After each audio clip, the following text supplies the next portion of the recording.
Welcome to the first and final word with your hosts, Nelson Jordan and myself, Chris Nelson. You ready, Nelson? Oh my God, it's already episode three. Jesus, we've been flying through these episodes already, and It's a I can't wait. milestone, baby. I know, man. I'm excited. We're talking about the NFC South today, so let's get started, Chris. Absolutely. As Nelson said, this is our NFC South Division preview. We are starting with the four-time defending NFC South Division champion, Tampa Bay Buccaneers. Tampa, stand up. Nelson, you have the first word. So Tampa Bay fans, I know you can see all the Washington memorabilia back here. I mean, I hate to tell you to remind you guys that you guys lost to us in a wild card round, but I'll be honest with you guys. You guys were a quality team all last year. Baker Mayfield had a heck of a season last year, and he was definitely worth some of those awards that he was definitely being talked about. Like, I don't know whether if it was the MVP or Offensive Player of the Year in the NFC, but I mean, he had a heck of a season last year. But either way, let's get to it with Tampa Bay off the top of the bat. You guys were 10-7, first in the NFC South last year.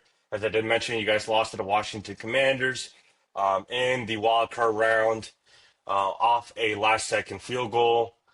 There were some coaching changes that you guys did have. Obviously, Liam Cohen is no longer there. He's now the Jaguars head coach. And you guys promoted Josh Gizzard from within to now offensive coordinator. So Josh Gizzard, he was actually under the organization, I believe, for the last couple of years. So he understands Liam Cohen's system and maybe what Bowles wants to have with their offensive scheme going forward. So I don't know if there's going to be a lot of change, but I would still probably see that the Tampa Bay Buccaneers are going to be flying steadily throughout the year. They did have some player changes. They did add Hassan Reddick from the Jets. They did get a tackle, Charlie Heck. They resigned Levante David. You guys also resigned Chris Godwin as well, and both your guards, Sua Opeta and Ben Brenderson. But it doesn't mean you guys didn't lose any players. You guys did lose a few. One who I do put, okay, maybe he might be the death piece, but he did also fill in when needed. You guys lost KJ Britt, linebacker. He's now with Miami. I think he was an excellent run stopper, in my opinion. But you guys did lose Chase Edmonds. You guys lost Ryan Neal and Justin Skule. There were some notables that you guys did draft. You guys did have a video over his first 24 hours. You guys know what I'm talking about. Emeka Igabuka, wide receiver out of Ohio State. Guy's got size. Guy's got speed. Very good with his hands. That's all I hear out of Ohio State from him. You guys also did get Benjamin Morrison, cornerback out of Notre Dame. He's an excellent press coverage corner. So you guys were able to get him as well. And another corner too, Jacob Paris, cornerback out of Kansas State. So you guys were definitely looking to get players out of the draft, out of the perimeter, which seems to be your strength because that's what you guys have, a great secondary and a great wide receiver corps. So you guys constantly want to keep adding to that. So let me go over a few other key things here real quick before I hand over to Chris. But based upon 2024, listen, there doesn't have to be much said. Your offense was top five. I mean, you guys were top four in passing, top five rushing, three overall. I mean, when you got Baker Mayfield, Mike Evans, Chris Godwin, Kate Otten, Bucky Irving, that offense is one of the best offenses in the NFL. We saw what they did against the Philadelphia Eagles, I forget, halfway through the year, and we definitely saw what they could do in shootouts against Detroit, against LA. I mean, this offense is very, very explosive, and we know Mike Evans is just a horror to all cornerbacks. He's going to be a Hall of Famer at some point, probably first ballot Hall of Famer. I mean, I think what was it, Chris? Correct me if I'm wrong. He got what 10, 11 consecutive seasons over 1,000 yards, which He is has now played completely unheard 11 of. seasons in the National Football League and has over Unheard of. That's 1,000 yards Hall of Fame receiving status. every single Yeah, one of them. Hall of Fame status. Hall of Fame status. And if Well, he's we're just not talking first about a ballot, stat. You just said, watch that guy play. yeah, That's where it really comes absolutely. down to. He's incredible. Absolutely. But your defense was also not that bad. Your defense was about average, but it's your rush defense that actually sticks out. I mean, when you got players like Vita Vea, Lavonte David, Jamel Dean, and Antoine Millfield who will play great against the run, then you guys are obviously going to be in games because when you're stopping them in the run and just pinning your ears back, then that's where you're able to have a lot of fighting chances every single game. So, I mean, let's be honest. Tampa Bay seems to be like the cream of the crop in the NFC South. I don't know how you see it, Chris, but what's your take on these Buccaneers? Oh, I'm in full agreement. I think they should be the runaway favorites to win their fifth consecutive NFC South Division title and make the playoffs for the sixth straight season, both of which are unprecedented in that franchise's history. I mean, it's incredible what they're doing. And yes, they benefit from being in a poor division, but so did the Patriots in the 2000s and 2010s. So, sometimes you just take what you're given. I did want to quickly touch on Emeka Ibuka just because I think he's a curious case. Watching him play, as you stated, he always looks like a tremendous talent at Ohio State. And those receivers are almost on an assembly line there. They always have such great offenses. I mean, that's why they just won the national championship in large part, the talent they have and produce. But he's an interesting one because it was always talked about how the reason he didn't produce a lot, at least statistically, and I get it, it's just stats, but was because of all the talent around him, the ball going elsewhere. And I'm not Yeah. saying that's untrue, but Ohio State's always had a lot of guys, and they all seem to all be able to somehow produce at the same time. And Hmm. look, different team, different quarterback, different situation. I get all of that. But the guy spent, it was 4 years there, right? He played a full 4 seasons, maybe even Yeah, five he with the did. Yeah, COVID year. yeah, Okay. yeah, he did. Yeah, so at some point in time, I felt like the word of mouth and what we were seeing from him was maybe more impressive than what he actually is on a consistent basis.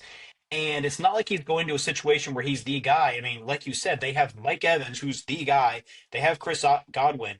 And I think I hope we are really excited about Bucky Irving's now the starting running back. I am so excited to see what he can do. What he showed last season was outstanding. Let's talk about the All-Star Rashad White. Sean Tucker. I mean, that's a good trio of backs right there, but I'm really excited to see what Bucky Irving now in his second season and as the starting running back all year and the workhorse can do. Hmm. You mentioned about the new offense coordinator. Their previous 2 seasons, their offensive coordinator got a head coaching job. That's how good that offense has been. We can talk about all the talent on it, but it's amazing the ability of that organization to go out and consistently find a good offensive coordinator. Now, can they make it 3 years in a row? That's certainly going to be very difficult to do. We hope so, and we'll see. So that's the big question mark. Baker Mayfield was a guy who was almost left for dead for most of his career. Looked like a big Yeah. bust after former number one draft pick. He has found his home in Tampa Bay. The past couple of years, he's been really good. You start looking at what he did last season, watching the plays he made. Look at what he did statistically. His completion percentage was through the roof. The yardage, the Yeah. touchdowns, unbelievable. He does turn the ball over way too much. Gunslinger mentality. I think the offense had a lot to do with that as well. If he can cut back on the turnovers, even if it means some less yardage and touchdowns while keeping that completion rate high, Hmm. I mean, they've really got something, especially if the run game's going to improve anymore. And you just talked about it being top five.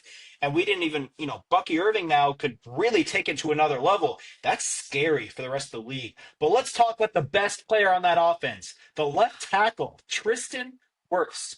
With all due respect to Trent Williams, that is the best left tackle in the league. This guy started his career as a right tackle, quickly ascended to the best right tackle in the league. So they move him over to left tackle, and he becomes the best left tackle in the league. What a player. He protects Baker Mayfield's blind side. He's a mauler in the run game. That offense is so good. And I think getting Chris Coleman back from injury, if he can start the season healthy and stay that way throughout, is a big boost to them. He's a veteran at this point in time, but he is a solid slot receiver who, with Mike Evans demanding so much attention, gets favorable matchups and can be a chain mover Right. at the minimum. That Chris, defense, and you I mentioned, think and I think we want to point out one thing for the audience here too, because we're absolutely. forgetting one big name. He got drafted last year, and we're forgetting about Jalen McMillan. That man stood up also in games where if Mike Evans was out, him and Kate Naughton were literally putting on a show when Baker Mayfield was still slinging that ball around. So we can't forget about him. This offense is going to be so loaded and so fun to watch. I wholeheartedly agree, and I think that's a testament to the organization and to what Baker Mayfield has done and spreading the ball around and doing a good job. I mean, Mike Evans missed a few games, and Baker Mayfield kept Hmm. it rolling. Tremendous job. I still always when there's a new offensive coordinator, there's a little bit of concern, but they made it work Yeah. last year. Outstanding job last year. Let's see if they can do it again. Defense, I mean, that's Todd Bowles' pedigree. Let's give Todd Bowles credit. He did not do a good job with the Jets. Who has? And so there were some question marks about Hmm. him. Tough act to follow. Bruce Arians, would he step in and do a good job? Todd Bowles has done the job. He's done a good job. He Yeah. really has. I mean, if not for some injuries, the Bucks are a contender. They are. That's a team that looks like not only can they win the division, but they can get to potentially the NFC Championship. And I I don't think agree. that's their ceiling. We got big Vita Vea. I mean, you put that guy over center. He is a matchup nightmare for opposing guards and centers. And then he clogs the middle. They added, you didn't mention Hassan Reddick as an edge rusher. So now you have that guy to come off the edge, kind of like they had with Shaq Barrett, even Jason Pierre-Paul a little bit some years ago. And you're right, he stops Hmm. the run. Still have the veteran Levante Davidson. And Antoine Winfield Jr. isn't just a good run stopper. He's as good a safety as there is in the league. Yep. Big time Yep. difference maker. So I Yep. think that defense, if it stays healthy, especially him who missed a lot of games last year, they can take a step forward.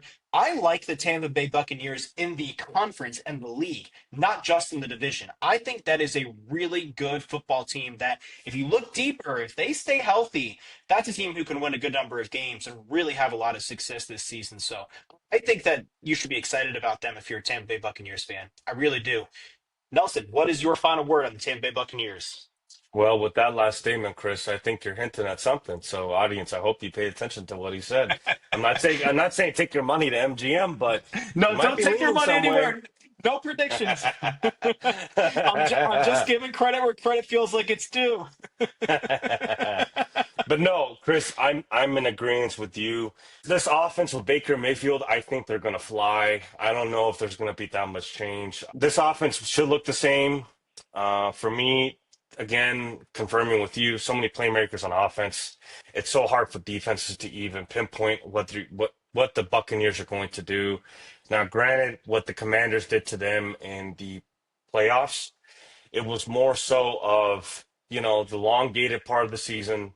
And, Mike Evans, we don't know if he was like 100% per se coming into that game. He still did some work, but also Baker, with his fumble and a I was going couple to of say bad that plays was the here and difference there. in the game. Was Yeah, that wasn't and really that's the usually Commanders' what happens. force. He made a Turnovers, mistake. right? He messed up. Yeah, Turnovers, right? exactly, exactly. And Right, no and quick out on it. that's where my next point was, that a lot of people were possibly seeing that if there was a dark horse that would make it to the NFC title game, that would give the Eagles a true run for their money, it would have been this team right here. If you were Who to beat put the Eagles the badly yeah, without AJ yeah, Brown, albeit, but absolutely, yeah. absolutely. But again, so many players on offense that these guys have. Baker Mayfield just being one of the best quarterbacks in the NFC, who is now I hope everyone finally can rest this thing to bed about Baker Mayfield not living up to his first round status. These last 2 years clearly show why he's a first round quarterback out of Oklahoma. And I saw him in Number one Oklahoma. overall This pick. guy's a baller. Yes. And credit with the defense again. I mean, Bowles and what he does with all his schemes and everything. He attacks the QB in so many different ways. He did that with Jaden Daniels in the first game of the year. We saw him, granted, that's a rookie start. And it's not like Jaden Daniels didn't have a perfect game either in the wild card round. I mean, it was just plays he did with his legs. But Yeah. Bowles' defense is always going to play hard down to the last minute.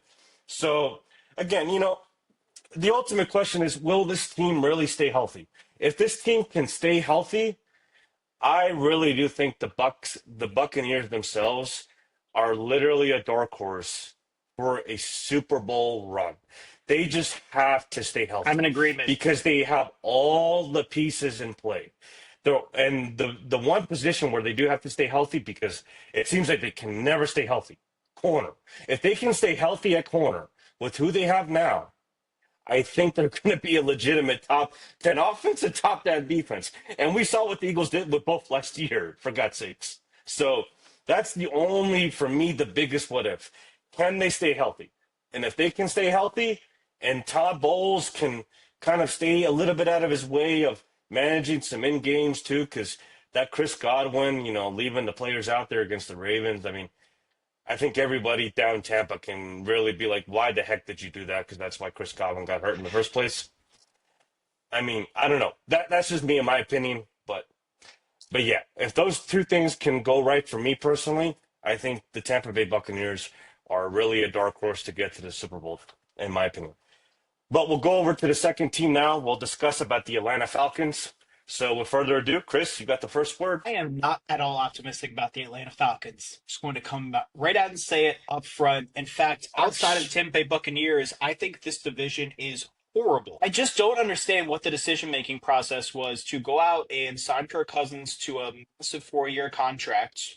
that decision by itself felt justifiable. Yes, he was coming off of the torn Achilles, but we've seen Kirk Cousins consistently be a very good quarterback throughout his career. So it made sense. This franchise has used top 10 picks in the past 4 years prior to the season, so past five tight end, wide receiver, running back, and then quarterback. Why did they use the number 8 overall pick on Michael Penix Jr. after signing Kirk Cousins? It didn't make any sense. They could have Yeah. either not signed Kirk Cousins if they felt like they were going to draft Michael Penix Jr. I get you didn't know he was going to be available at number 8, and maybe he just fell into your lap there, but you knew that there were a lot of good quarterbacks in that draft, and that possibility could be there.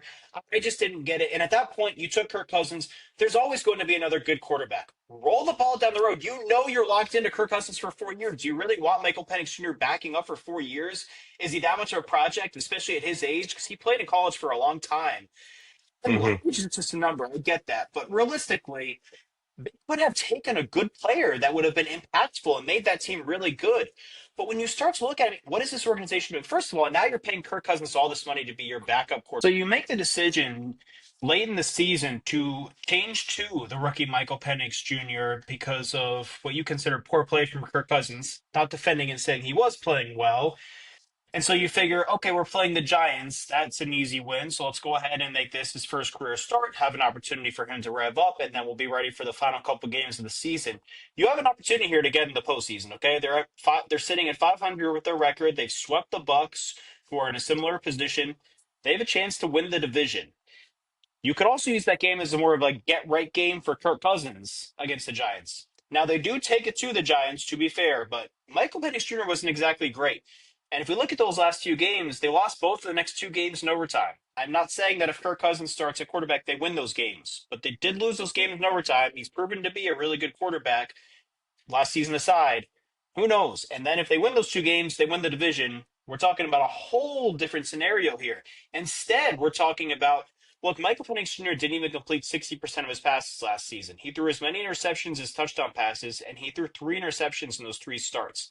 That's not exactly screaming confidence. Yes, when you watch him play, he looks like he could be good. Yes, that's a very small sample size. Yes, now he gets a full offseason to prepare for being the starting quarterback and to be that the entire season. I understand all of it.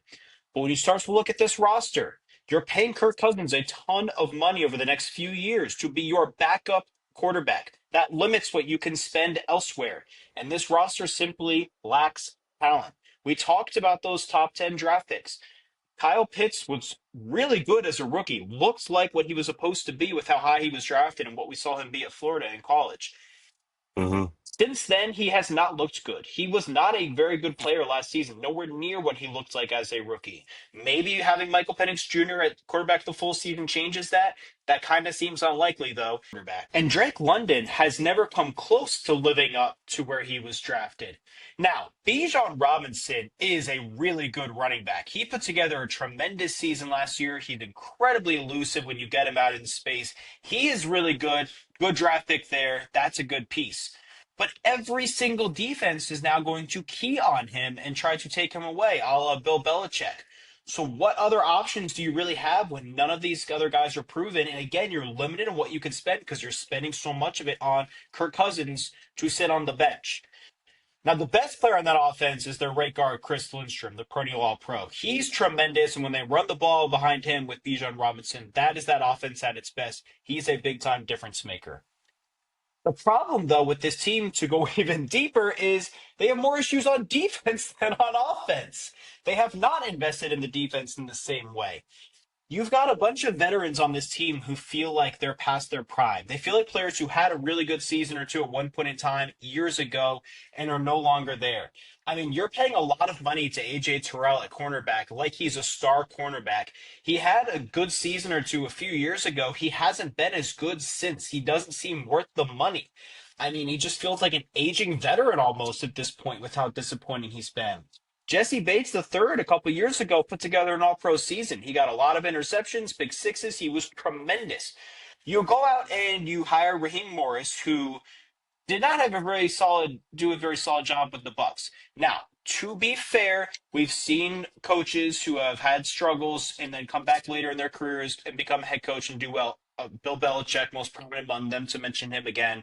And so Raheem Morris could have done that. But some of the decisions he made, such as they had a really good defense, it felt like that defense was on the rise a couple years ago. It felt like they were heading the right direction. Last year, they even added a couple more pieces before the season to bolster it. But they hired Jimmy Lake as defensive coordinator, which I still can't figure out, and it went horrible. So now you have another new defensive coordinator. Maybe it works out better. Maybe Jesse Bates looks more like the guy he was a couple years ago. But so Hmm. often we see these safeties put together seasons like that where they have a lot of interceptions and they tend to regress the next year. It's hard to get Hmm. that many interceptions. Quarterbacks aren't going to throw the ball in your vicinity. And so we'll see. But I have no optimism about the Atlanta Falcons, not just for this season, but going forward, the next few years and onward. I mean, this organization just seems like they were up 28-3 and it's all gone downhill from then. There, even the next year, they were close to beating the Eagles. They were in that game, and we know the Eagles went on to win the Super Bowl. It just doesn't seem like the Falcons can figure it out, and they just make all these poor decisions. I just think, and even if they do manage to move Kirk Cousins, they're going to eat a bunch of dead money unless they can find a way to trade him. I just am not excited about this team. How do you feel, Nelson? Well, I actually do think that the Falcons are can make some noise. I don't think they're going to make an exponential jump per se from last year. What I do like more so, and you kind of hit on it, the potential is their offense. I think getting Zach Robinson over from the LA Rams and learning under Sean McVay has to be noted. Zach Robinson, he's definitely brought some West Coast offense to this team. It's not like this team was a bunch of scrubs on offense. I mean, their offensive line, I kept hearing it repetitively, especially so many Sunday Night Football broadcasts. I heard it on PFF. The Falcons have one of the better underrated offensive lines in the NFL, surprisingly. That's where they drafted. Also, in addition, it may not have been a pretty first round or second round draft pick, but they have built their offensive line. And we kind of saw that last year, even when Kirk Cousins was there. And we saw some of the games too when you were kind of recognizing and, with the Atlanta Falcons going overtime the last two games. I'm And you saw losing. we saw what Penix did on the final drive to tie up the game against the Commanders defense at that time. I mean, What that's about the rest of the game? right. But granted, he was still moving the ball. I was there at the stadium and I thought, Penix was moving the ball around. So again, it's not like this is not a horrible offense. I mean, the stats don't lie for themselves. They were 11 total offense. They were 10th rushing. I mean, you got Bijan, who's a workhorse back. I really think we've yet to see Bijan unlocked. I think we've seen Bijan with glimpses last year, but Bijan had all the potential to be one of the best backs in the league coming out of college, period. And there were a couple of games where it showed. We haven't seen that horse, like that perennial horse, triple crown horse come out of him. And he's just literally the Russian king. He's got the potential. And their passing attack wasn't bad. I mean, granted, Drake London, I think he was a good, steady receiver. He just wasn't like, again, to what you were saying, like there is a ceiling for him. There is a max potential of what he could be. He's just not reaching it. There have been games where he's not looked at quite enough, maybe. And there's also been the injury bug that has kind of plagued them a little bit here and there sprinkled. So he's not the only passing focal of this past year's offense. They have Mooney, they have, like you said, Pitts. So they have, I want to say, a workable offense. And again, the stats don't lie. I just think we've yet to see really Zach Robinson potentially take this offense, in my opinion, to the next level. I think last year was more of a learning, if anything else. I think to kind of answer your question too with the whole Kirk and Penix, the whole thing, it for me, I scratched my head too. I didn't understand why you would draft Penix when you're already signing Kirk to a big contract, let alone he's guaranteed what this year, I don't know how much, but a Four lot of money. years. Yeah. So it didn't make any sense. And the Atlanta Falcons, well, predominantly for the last several years, they've had a lot of head scratching moves. I mean, they held on to what was it? They held on to their now who's now the offensive coordinator for the Pittsburgh Steelers, Arthur Smith. They held on to him for how many years? They couldn't I'm in get rid of agreement. him. He should have been fired after his second season. So I mean, it's like, you know, this isn't a total agreement from coming from upper management to coaching and players, and that's why you've seen such a roller coaster with these Falcons. You don't know what you're gonna get from them. You got all this unlocked potential that could be, but they just haven't found the way to produce on the field. Granted, there have been some games, but it's been very, very inconsistent. So I'm in on it, but on your take, because again, you have Raheem Morris, who I think is going to probably upgrade that defense. I think what they're focusing on is the secondary. I think they'll get to the rush defense a little later. I mean, the most alarming point of that rush defense was uh, Grady Jarrett, I believe, and they let him walk. So he was their best defensive lineman. There's going to be some improvement. I think there'll still be around hub five sub 500. Is there a chance that Penix comes out and goes beyond, some games that he shouldn't win, and because we've seen that with Washington State, so he'll sling the ball around. So I think they're going to stay somewhat competitive. I just don't want to say that they're going to have a dramatic fall off by any means. So, but to get to my main questions before we switch over to our next team here. So again, I think the season's going to be predicated on Penix. How successful he will he be? I know he only played a couple of games last year. We saw some little flashes, not a lot to make your head spin and say, hey, in fantasy football, I got to draft Penix, first round. But I think there is potential. He's got a good arm. He's mobile enough. And I think all those years under the Washington style pro offense, I think that'll help him. And I'm sure Zach, coming from that McVay tree, will only help him develop him a little bit better. And having a good online too should also help. And then I think the last question that you can agree on, I can agree on. If the Falcons defense is still a joke as they were last year, then I mean, yeah, maybe the wheels fall off, but it's not to say that the whole team is you know, I don't want to say a dumpster fire, but the whole team is not a joke by any means. It's that they have one piece that they need for this truck to keep moving along. And unfortunately, when you don't have it, then you're just going to be half speed at all times. So it's going to depend on the defense. Like you said, Jesse Bates, their corners, they're just going to have to bend but not break all season long this year. And as long as they can give Penix and that offense an opportunity, I see they're going to stay. They're still going to stay competitive in some games. They might win some that they shouldn't, but I mean, it's the Atlanta Falcons, so we can't have any high expectations on them going into next year, honestly. So, Chris, what are your thoughts? To finish up with the Atlanta Falcons.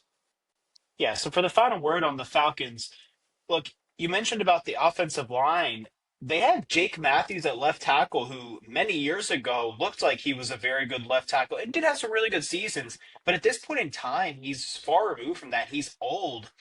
It just that's another piece that I'm looking at. These older players who feel like they're past their prime. The rest of the offensive line might be solid. Again, Chris Lindstrom is tremendous. But guys like that are guys that you should move on and bring in young talent when you're a team who's trying to be on the rise. It's great that you're drafting these skill position players, your top 10 picks, but it hasn't worked. And you stated that the passing attack wasn't, then why did they make the change at quarterback? If the passing attack wasn't bad, then why mess with it that drastically? It's not like Kirk they was had a hurt. massive improvement. It's not like they had a massive improvement under Michael Penix Jr. They missed the playoffs anyway. I don't get what the benefit was. They were there. They were in position. And again, Mm, they may have lost those games with Kirk Cousins at quarterback. They may not have looked as good against the Giants with Kirk Cousins at quarterback. We don't know. We never will. But it mm, just didn't make any sense in the moment. Talking a lot about Drake London's potential, he's been in the league long enough now that if he's going to live up to, I don't care that he has potential. If you're a fifth round draft pick and have potential, that's great. I'm with that. The guy was a top 10 draft pick. There are expectations that come with that. There were a lot of other players they didn't take with that draft pick. They could have taken that were much better than him at this point in time and would have made that team much better in recent years. I'm not giving him that at this point. You talked about the injury bug. For the most part, the Falcons were healthy compared to most teams. We talked about the Bucks and the injuries they had, two star and superstar players. The Falcons really didn't have that problem, so I'm not giving them that. In terms of Arthur Smith, I agree with you that he should have been fired after his second season, as I said. But the reality is, I think the reason they kept him, and justifiably so, for another year, they didn't put the roster on paper for him to have success. I just I'm think not he was a saying that bad he was a offensive good coordinator, coach. period. I disagree with that. I think he's a very good offensive coordinator. I don't think he's a good head coach, or at least wasn't there. But that roster didn't tell. I mean, that offense was not suddenly a lot better last year, despite the fact they had better quarterback play than what they were giving Arthur Smith. You mentioned potential. And this team hovering around sub 500, not good. That's where they were last year. They're supposed to take the next step. And I don't see how you can have potential if you're paying Kirk Cousins all this money and can't disperse that across the roster to make it better. And you've got a bunch of aging former stars, if you want to call them that. It's just, I don't see the potential. I only see this team looks like it's going to get worse. Last season, they did get better, to be fair, from where they were under Arthur Smith. Now they look set to regress. It just doesn't look good. We're in a bad division.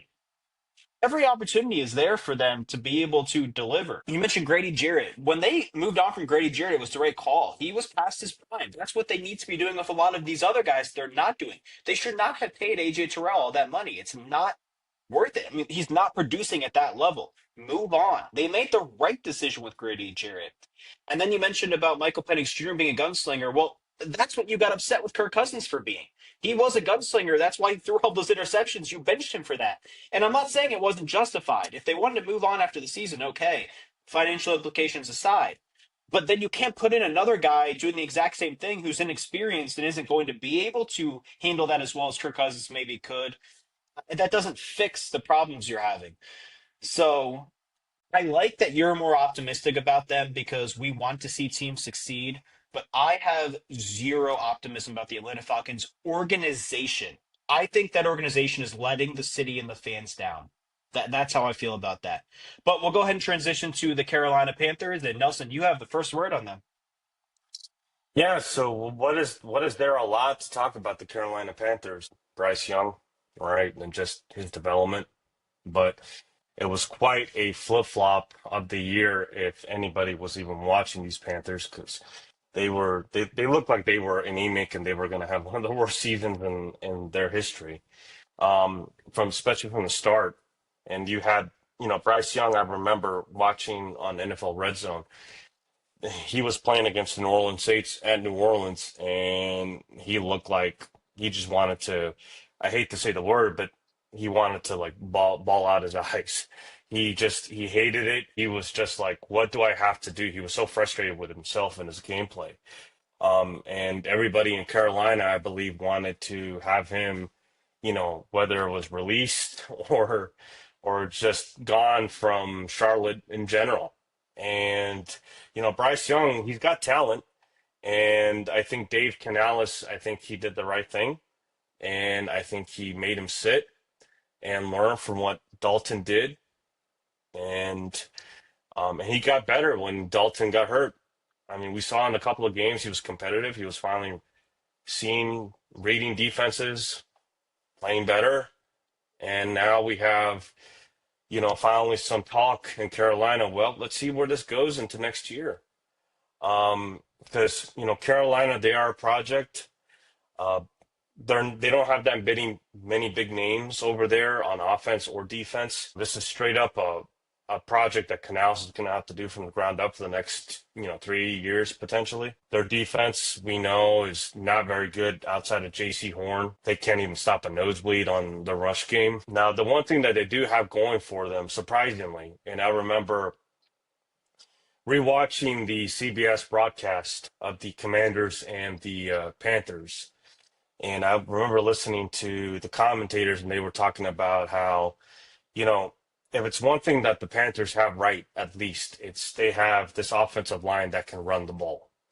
Their offensive line is pretty good when running the ball. We saw that with Chuba Hubbard last year, complete out of nowhere. I don't think not a lot of folks expected that Chuba Hubbard was going to surprise people by being a top three rush leader at some point.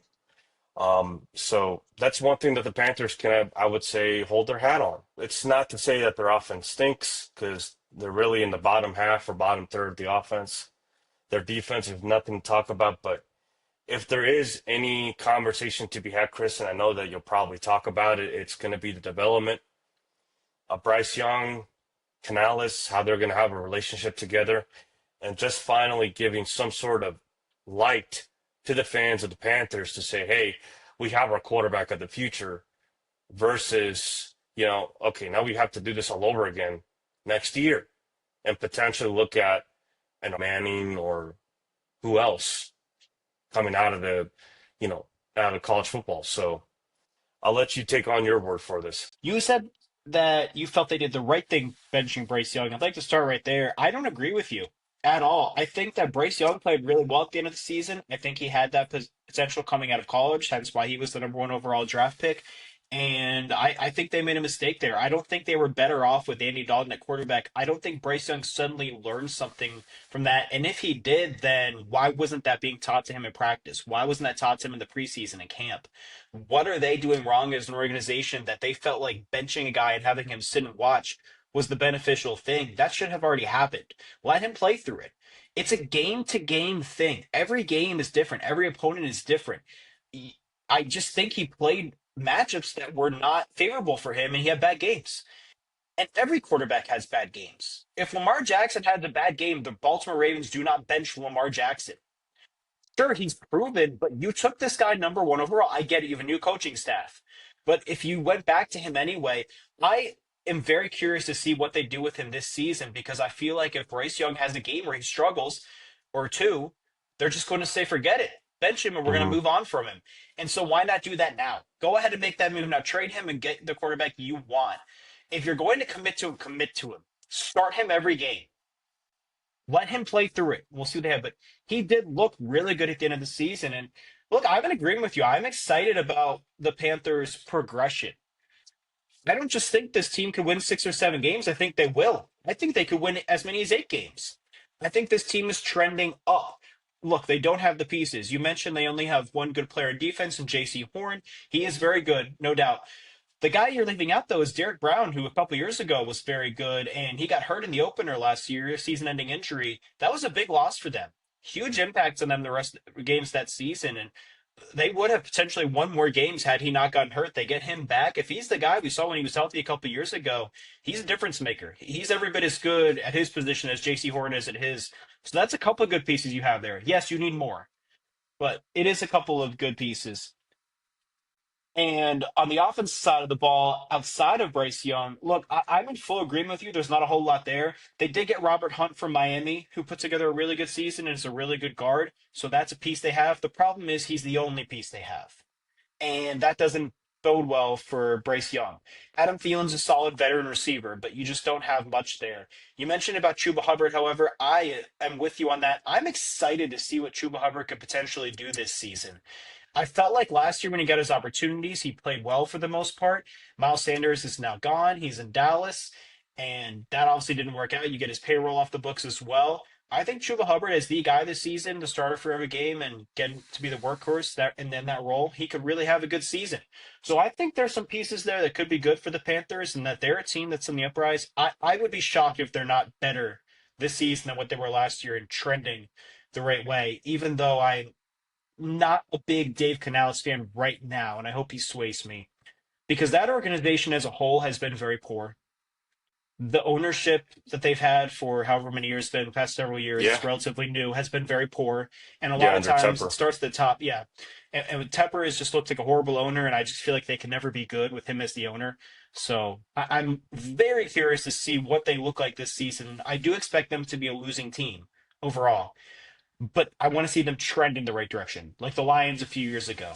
And I'm curious to see how we evaluate them, not just their Hmm. record, but how they look after the season. What is your final word on the Panthers? Well, I'm not gonna be so negative if I was coming off negative from the very beginning. I think what David I Canales thought you is were doing with positive. I thought you were positive. I thought Canales what he was doing, and thank you. I thought what Canales did last year with the Carolina Panthers was he definitely held the boat above water as much as he could, and he definitely did not want it to just sink. And the next thing you know, it's like the Panthers have such a horrible season that it's like at this point everyone's head's going to get called for and players to be released and everything. There's so there's some praise to give to him as far as the leadership is concerned. I think from that standpoint, trying to do his best, he really did with what he had. I think the Panthers, like you, this is where where we agree. is I think the Panthers will surprise some folks, and I think they'll be competitive in games offensively. Do I think they'll be competitive per se from, all sections of the team, offense, defense, special teams? That is yet to be seen. But, with the addition, we were talking about Chuba, but with the addition of Rico Dowdle, you have Hunter Renfrow, a veteran slot receiver. You still have your other receiver as well from Minnesota, Adam Thielen. So it's not like this guy doesn't have any weapons. He does. So, I think Canales will put him in a position to succeed. And I hope that Bryce Young does succeed because I remember watching him play for Alabama. That man was lighting defenses up with his arm, with his talent, his awareness. Now, granted, they're running a pro style offense, but you should be able to do the same thing and against these pro style defenses in the NFL, right? A lot of these SEC schools, LSU, Alabama, a lot of them run pro style defenses. So he should be seeing that. So I hope that with leadership of Canales and with what they have and what they can build upon last year, I hope they can show to the NFL that okay, we're progressing. We're progressing as an organization and as a team, and it's good for the NFC South because let's be honest, right now everybody outside of the NFC West, NFC East, NFC North is looking as them as the stepchild, division. There's not much good to say about this division. So, Outside of you know, Tampa, agreed. yeah, exactly. And you kind of want to see this young talent of QBs, which is young, right, all over Yeah, the division, yeah. to have some upside, have some intrigue, for the rest of the season, right? If not the whole season. So, again, to kind of finish this up, again, it's going to depend on Canales. What does he do with the offense? Which leads to my second question, which I hope they don't stop running the ball. I feel like if they continue to run the ball, use both their backs, maintain possessions, make it a less on Bryce Young's shoulders to win the game, then I think this offense has a chance to have some fun, be competitive, more so than they have been in some time. And I think that's what Canales wants to have, and I think that the Panthers organization, or if not fan base, wants to see. They want to see a step in the right direction. And I think the NFC South as a whole wants to see that these young quarterbacks in this division, Bryce Young, you got Michael Penix, and then the addition of, wild card down in New Orleans, which we'll get to later, Aints. Which get to later. All of these quarterbacks can actually show some promise, show some upside. Why you were drafted so high, right? So all those things will lead to, I think, a Panthers successful run at the middle this season. And are we saying that, oh, they're going to make it to the playoffs? No. Are we saying that these guys are going to win what? They were 5-12 last year. Can they win 7? Yeah. Can they win 8? Maybe. Yeah. Right? Maybe a game or two that they're not supposed to win, and somehow, Bryce Young shows why. Hey, he was one of the top overall draft picks in the The NFL top at one pick. point, right? Yeah. Or the top pick. Yeah. Correct. Thank you for correcting me. But yeah, there might be that. So, but again, we're not expecting them to make a playoff run. We're not expecting them to go to the Super Bowl. No, I hope that, or we both hope that they make some noise and that they're actually fun to watch this year. That's what we want to see, some fun. So Absolutely. More fun. Yes, Nelson. Yes, preach. I know it's been like as soon as you see the Panthers, it's like, can I watch something else but the Panthers? What other game is on Fox? What other game is on CBS? Like, Scott Hansen, move along, move along. Let's watch some yeah, fun. like I'm tired of hearing comments, and I'll leave it at this. But it's like I'm tired of literally the Fox broadcasters or CBS broadcasters. Actually, no, it was the Fox broadcasters. I remember watching a game. It was on Red Zone. Someone said these defensive linemen look like they were literally just picked off the street last week. Like, like this, like what is this? So we don't need to see that negativity towards an NFL franchise that actually used to be good for quite some time when they made it to the Super Bowl and they faced against who? Right, New Chicago, England. New New England. England, right, New England, right. So it's like And let's not forget the 2015 team, which, despite losing the Super Bowl to Denver, is one of the greatest teams in NFL history. Absolutely, with Ron Rivera, who used to be Yeah. our head coach for so many years, right? So it's like, come on, Panthers. Like, that's why I'm saying these Panthers just want to see a fun year, and hopefully they can have a moment where it's like, you know what? Next year could be our year where we do make some actual noise, but they just want to see some development, something to be positive Progress. about. Yeah, Exactly. absolutely. Nail on the head. Absolutely. So we'll leave it with that. Hopefully, the Progress Panthers. How about that? Progress I love Panthers. that.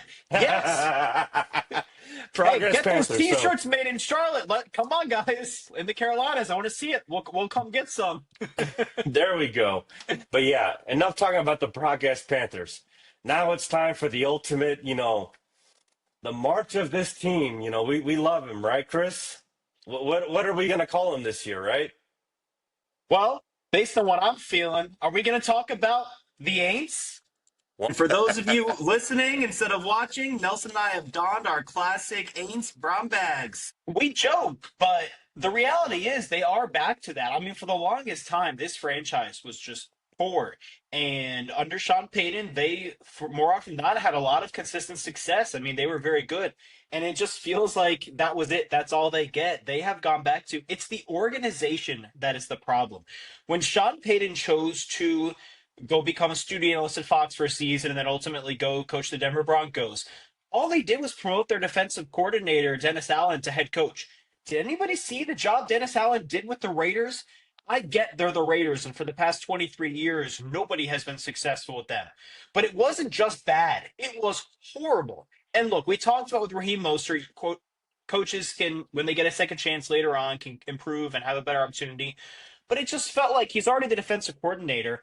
If you're promoting him, you're not actually replacing Sean Payton. You're not really improving this staff. You're just leaving it as it is, except for without Sean Payton, which is a pretty big loss. And that's significant.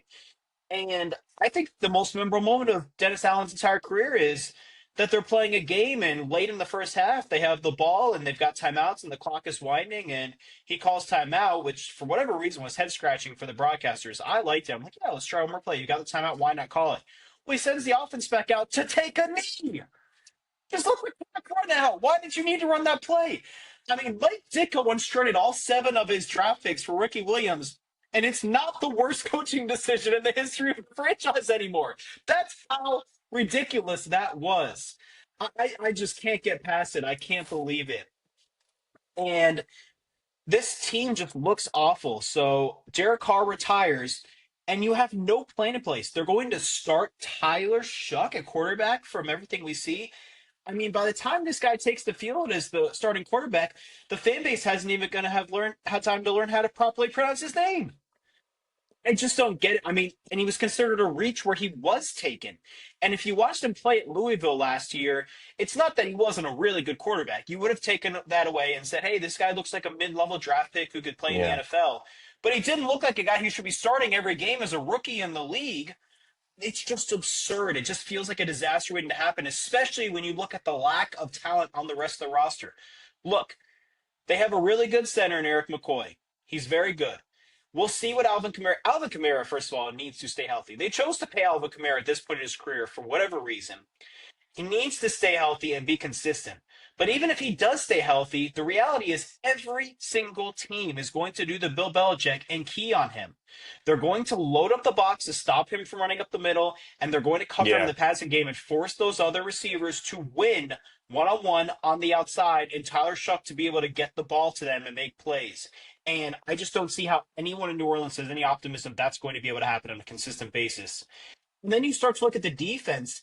I mean, Cam Jordan is well past his prime. It's going to be his 15th season. He hasn't been great the past couple of years.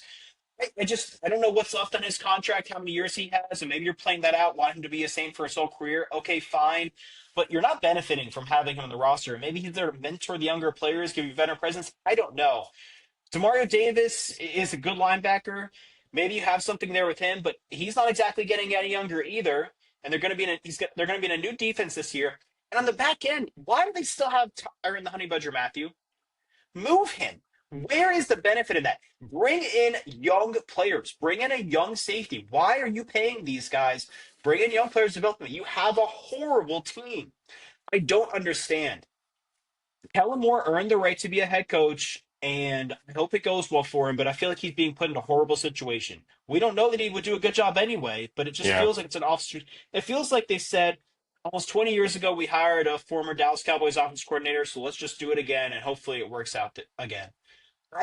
I don't understand. I feel bad for the guy being put in that situation. Maybe he figures out how to make it work with Tyler Shuck. Maybe Tyler Shuck's way better than what we expect.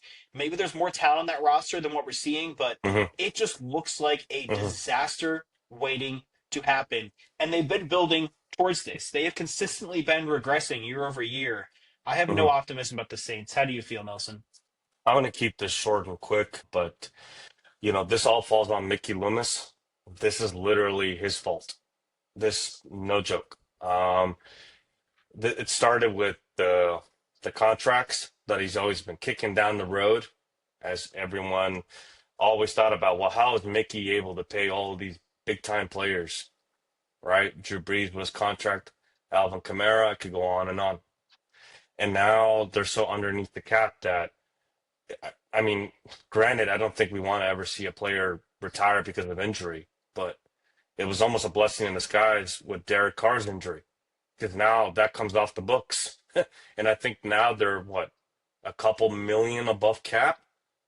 Whereas with him, they were, I think, way below. I think they were like negative 18 or something like that. It was really, really bad. And they had to Right. come up with a way to get over the cap Yeah. by the start of the season. You're saying that So, backwards, but yeah. yeah. So, Mickey, it all starts with him. He I hasn't done agree. a good job of hiring people and putting them in place to succeed. We saw that with all the coaching changes ever since Sean Payton left. It hasn't worked out. The players that they have are now old and are getting older. I mean, even with the addition of some of the players, I mean, come on, they're getting old. Justin Reed from Kansas City, he's getting up there in age. Brandon Cooks, he's been around the ballpark a few times. He started with them. They got him back. What is the benefit in that? Bringing him back. Uh, I I don't understand the signing of Chase Young.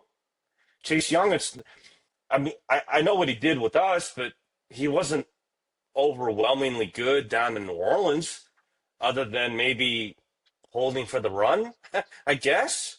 So, you know, I just don't get some of these moves that Loomis has done. I really don't. And you already had a quarterback in Rattler, supposedly, that you drafted Come last on. year, supposedly, right?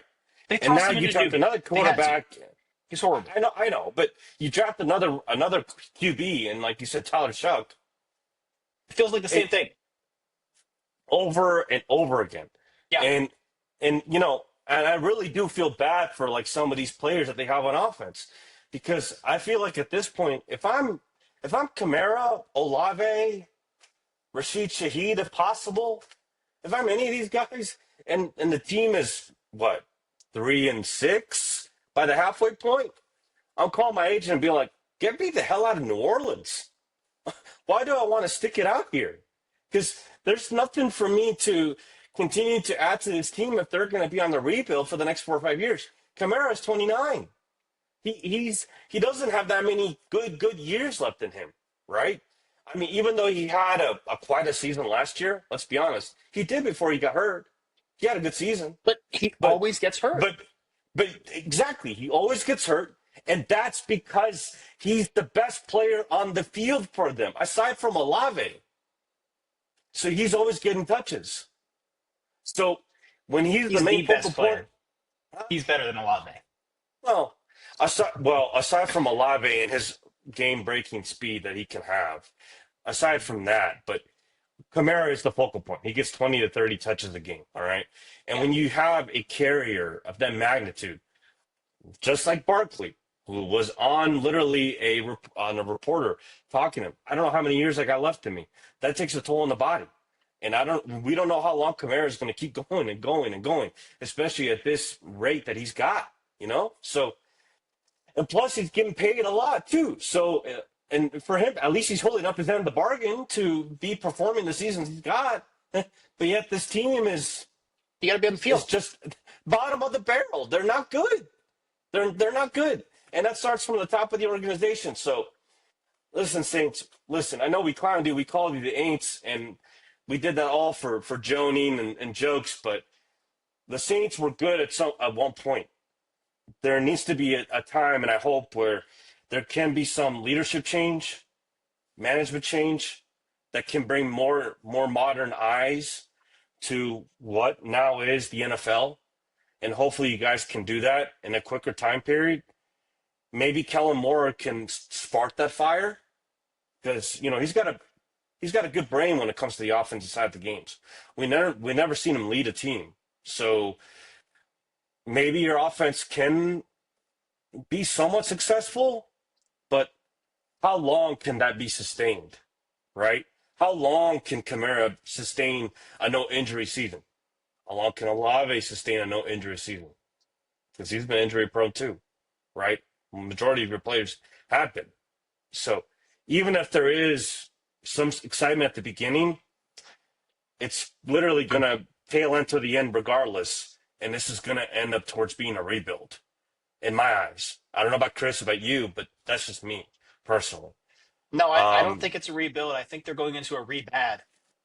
They're just going to consistently be bad over and over again. It's a rebad. That's what it looks like. I listen. For Mr. Manning coming out of Texas, I really hope that if there is a team that you don't go to, I hope it's not the Saints because it's not setting up for your future per se to be successful because you're going That's to where be his looked off grandfather as. played. That was the I hometown know, team. but I understand. But what tool? Listen, the way the team is going and upper The management and everything, it's like organization, yeah, that's the problem. you Yeah, don't want to be put in an organization where it's like, yeah. well, am I set up to win for the long haul? Or am I set up to win just this year? And then Am I set next up thing you to know, be we're my going to fail grandfather? the year Good afterwards, quarterback, etc. bad situation. Yep, you're right. So, Conversation for another day. Saints fans, just put that on the table for another day to discuss within yourselves. But no, those are my thoughts with the Saints. What's your last word with the Saints, Chris? Because I don't got anything else to say. Well, I'm so happy you brought up Mickey Loomis so that I didn't have to. I mean, look, at one point in time, he was a tremendous general manager, but that time has passed. It's just like we talked about all these aging players they have. At some point in time, you need to move on from this guy. He's doing a horrible job. I think they could put Mickey Mouse in that role and it would be better. They'd have more success. Wow. Just being honest, it's brutal. It's hard to watch. I mean, you talked about Alvin Kamara and Chris Olave. The best player on that offense is their center. That's the reality. I mean, that's not where you want to be. I'm sorry, unless your center is Jason Kelsey, but that's not the case. So I just have no optimism with the Saints. I just think, as I said, it's not a rebuild, it's a rebad. They're just going to continue to be bad over and over again. I hope that's not the case, but if they don't want it to be, they need to move some of these guys. And look, realistically, do you really want Tyler Shuck starting at quarterback the whole season? Because we just talked about the Falcons, whose backup quarterback's Kirk Cousins. I get it. You got to pay him a lot of money for the next few years, and he might not be as good as he was. But it's probably a better situation over the next few years than what you're looking to be in right now. Make that trade. Atlanta will be happy to get that payroll off. They won't. You won't have to give up all that much for him. At least you shouldn't.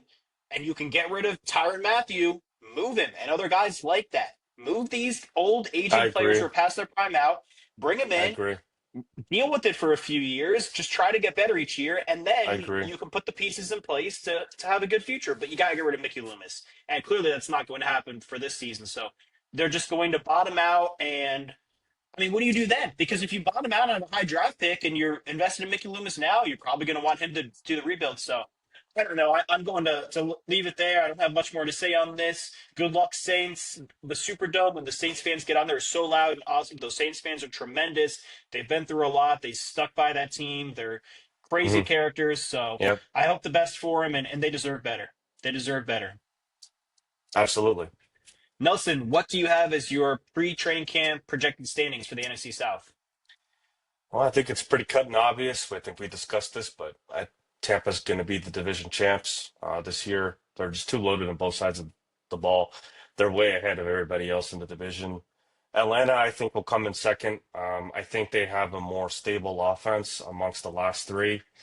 Now I don't even know what the record could be, but I don't know if they're going to be close to sub 500, or if they are, that'll probably be their ceiling. Carolina, I think you'll make some noise this year. I think you'll be fun, as me and Chris were discussing, and I think that's what Charlotte wants to see, and the rest of the Panthers organization, some fun. So I think you guys will make some more noise and maybe some excitement to where folks underestimate you guys, and maybe you guys do win a game or two that you're not supposed to, and it's like finally maybe that might be Bryce Young's moment. So it's not bad to finish third, but that's where I got you guys. And New Orleans, I'm sorry, but you guys are going to be last. I mean, until there is any drastic change overall, top to bottom, from management all the way down to players, they're just you guys are going to be down there for a minute. So sit tight, New Orleans. It's going to be a while before you guys do get back up to those years where you guys were successful for many, many years. Chris, what's your official NFL preview standings with this division? Bucks, Panthers, Falcons, Saints. And that's how low I think of the Saints right now that I have the Falcons ahead of them. And you obviously said the same. Man, the Saints fans are going to be coming for us. When they go 11-5 and play the divisional playoff round, they're coming for us. Nelson, what do you have Listen, for listen. If that happens, I will gladly make sure that I eat my words, and maybe I put on a Saints jersey or something. How about that? Absolutely. We root for these teams. We want them to do well. We're just being honest and realistic. If it was our team, we'd feel the same way. But absolutely, Absolutely. I would love to eat my words. Please be good Saints. That would be awesome. Nelson, what is your final word of the day? So my final word of the day for the whole audience.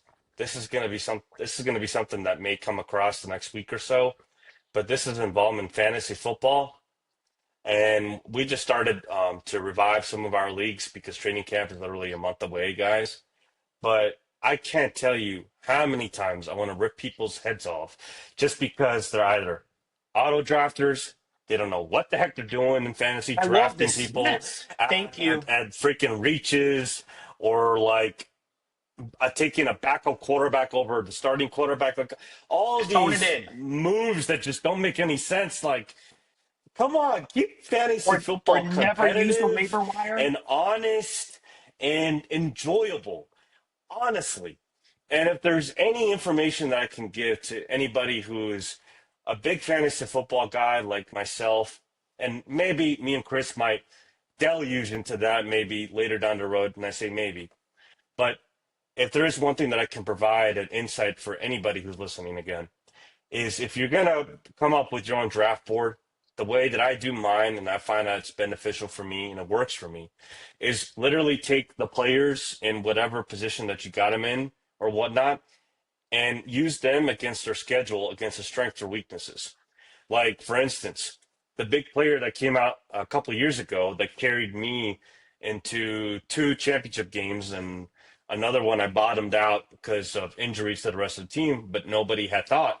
I was waiting for Sam Howell to come up in the eighth and ninth, 10th round. Why? Because again, what the Redskins at the time, or Commanders, excuse me, were dealing with a really bad secondary or bad pass defense amongst their entire defenses that they had on the schedule. So if you can somehow pinpoint based upon what the defense did last year on these teams with additions, and kind of, again, just deluge into it, look into it, you'll be surprised what kind of players you're looking into. Same thing with Laporta. When he came in the league as a rookie, not too many people were high on him, not too many fantasy gurus. But if you looked into it, that high octane offense runs through what? A run game and a play action offensive scheme, which involves the tight ends. And they got rid of theirs that went to Minnesota. So, you gotta have to look into those things in order to, see that that's what's gonna give you the reason to get to the championship game of your fantasy football league. So again, to finish up, please don't be that guy. Don't do an auto draft. You're killing it for the rest of the league. Please don't do that. And second, do a competitive draft. Make this competitive amongst your boys, especially when some money might be on the line. And third of all, come up with a game plan, and I promise you, you might get on that podium. And Chris, I'll give you the last word. Love it, Nelson. Preach. And I'll add to that really quick before I give my final word. Be invested. Be invested. Care about it. Be invested. Yeah, so I actually want to discuss where we're at with sports in terms of the amount of money that's being put into them. We've seen the Los Angeles Lakers be purchased for $10 billion on the heels of the Celtics being purchased for more than $6 billion. We know what's going on with college sports and the revenue sharing system. I know there's some kinks to work out with that, and we'll have to get there. So there's some negatives with it as well, but it is good that we're having players paid, excuse me, as they have deserved to for a long time. There's a lot of good things going on with sports right now. We complain about a lot of these things. You hear it a lot, and with the TV revenue that's being invested and so on and so forth, and some of the disparity. The reality is we are able to consume sports at a rate that we never were before, and it's only growing. It is outstanding. You can watch so many games now, whether you're streaming or they're nationally televised. You're able to watch all these teams. I mean, the NBA has a new TV deal going in the works. We're going to get so many nationally televised games. You look at the NFL schedule and all the nationally televised games there. With college sports, you can watch pretty much all the games across all sports, not just football or even basketball. There's a bigger investment in women's sports. And if you're not Mhm. watching, start because there's a lot of great stuff going on there. There's some Yeah, real talent in those games. And so it's just a great time to be a sports fan. And if you're a sports junkie like you and I are, Nelson, we're boys. We sit down and we watch games and we have an opportunity to talk about them as we're watching them and enjoy them. It is outstanding that we have these opportunities to be able to watch whatever game we want, at all times. We're not limited by them being in a local market or a blackout or something of that nature. We can stream these absolutely. games and watch them. So let's appreciate it. Let's appreciate what a great time it is to be a sports fan. If you're a kid growing up today, get invested, take advantage of these opportunities to watch these games and enjoy this. Don't Hmm. just look at some highlights on social media or read some stuff. Watch these games. It's a ton of fun. I mean, get addicted, and maybe you'll have an opportunity one day. You'll choose to do an amateur podcast that five people will watch. But Absolutely. hey, we have the opportunity to do this because of where we're at with sports and all the content and coverage there is for it. So Absolutely. it's a great time to be a sports fan. So for all of you that are currently sitting in a Taco Bell parking lot at 4 a.m. stoned and listening to us, we want to thank you for tuning in and sticking with us throughout. Yeah, thank you all for tuning in. Please subscribe to our YouTube channel, First and Final Word Podcast. Follow our other social media pages, and please listen to us wherever you get your podcasts. For Nelson Jordan, I'm Chris Nelson. This has been the First and Final Word.